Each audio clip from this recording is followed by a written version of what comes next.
Probably no Bible theme is more agreeable to the mind of man than that of heathen. This is especially true of those who, through advancing years of physical limitations, are drawing near to the end of their realities of earth. *** in their writings, various religions, other than the Christian, present their conceptions of an eternal estate. But in every instance they offer that which is evidently the invention of the human imagination. In contrast to this, the Bible presents the facts of eternity past, the issues of the present, and the realities of eternity to come with never a descent to the plane of human conception, but always evidencing the high and wholly distinguishing qualities of a divine revelation. Human proof relative to divine revelation cannot proceed beyond the range of human life and experience. Therefore, that portion of the Bible revelation which transcends the limitations of this sphere is not subject to human verification, but within the limited human sphere. Every teaching of the Scriptures is found to be perfectly true.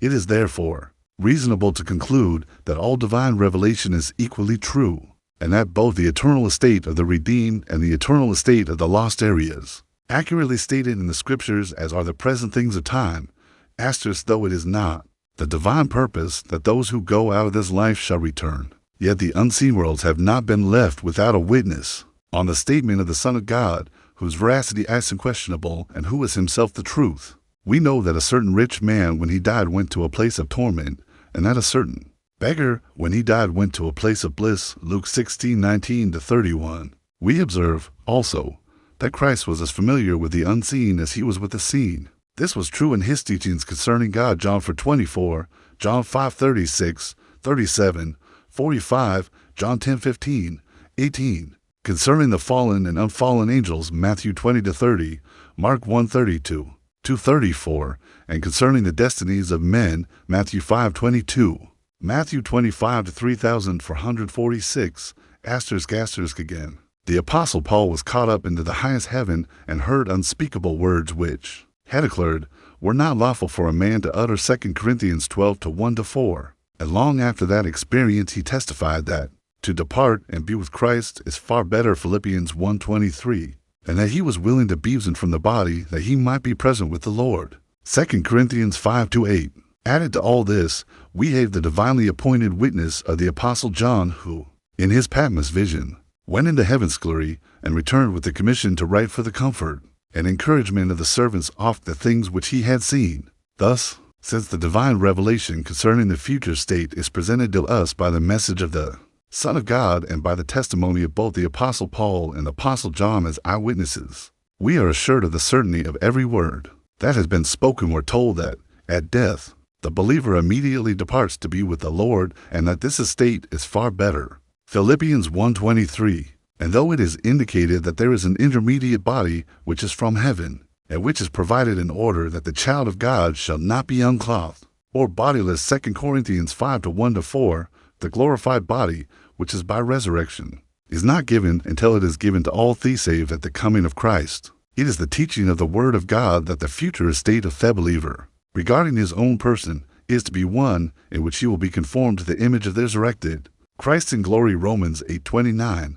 1 John 3:1-3, Philippians 3:20, 21, he will then know even as is now known. 1 Corinthians 13:12, that is, his every capacity for knowledge will be expanded to the measure of Christ's present knowledge of us. By this we are assured that we are to be deprived of not present knowledge, but rather all this is to be increased to an infinite degree. Loved ones will be nearer and dearer than ever before, and while Christ is the center of all attraction in heaven, at the coming of Christ, believers who have fallen asleep in Jesus will be joined to those who are alive and remain, and together they will all go on to meet the Lord in the air, and thus be together with the Lord forever. 1 Thessalonians 4:15-17.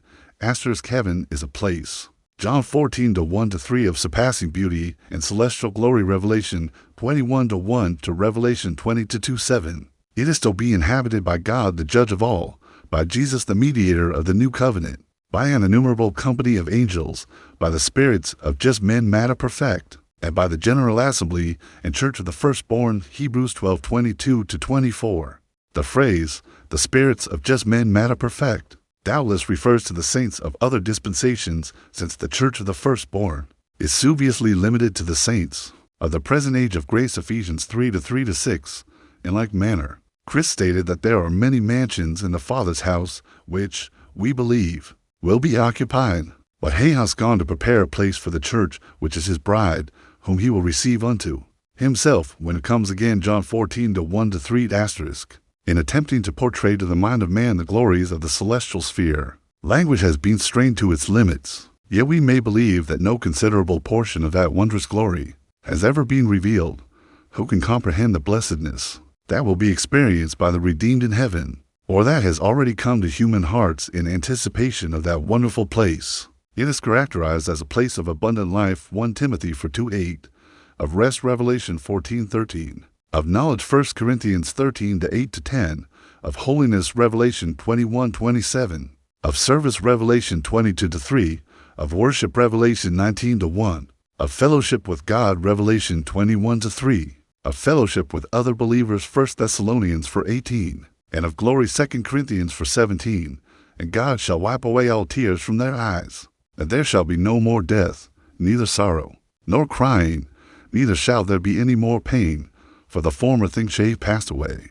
And he that sat upon the throne said, Behold, I make all things new, Revelation 21:4. 5. The student of the Scriptures should distinguish between the kingdom of heaven, a phrase peculiar to Matthew's Gospel, which refers to the divine reign on the earth; the heavenly, a phrase peculiar to the Ephesian epistle, which refers to the present sphere of the believer's association with Christ; and heaven, which refers to the unseen realms of celestial glory. The Bible, which alone discloses the wonders of heaven, is equally explicit in its declarations concerning the conditions upon which sinners of this fallen race may enter there. Notwithstanding this, multitudes are assuring themselves that they will be privileged to enter heaven who, at the same time, are giving no heed to those counsels of God, which he states the only way given among men, whereby they must be saved. Not every person will be found in heaven. That glory and bliss is for the redeemed. Redemption, which involves no impossible human condition, is, nevertheless, absolutely dependent on a personal acceptance of the Redeemer. Such acceptance is a transaction, most simple, and yet so vital and conclusive that the trusting soul will be assured above all else that he is depending only on Christ for salvation.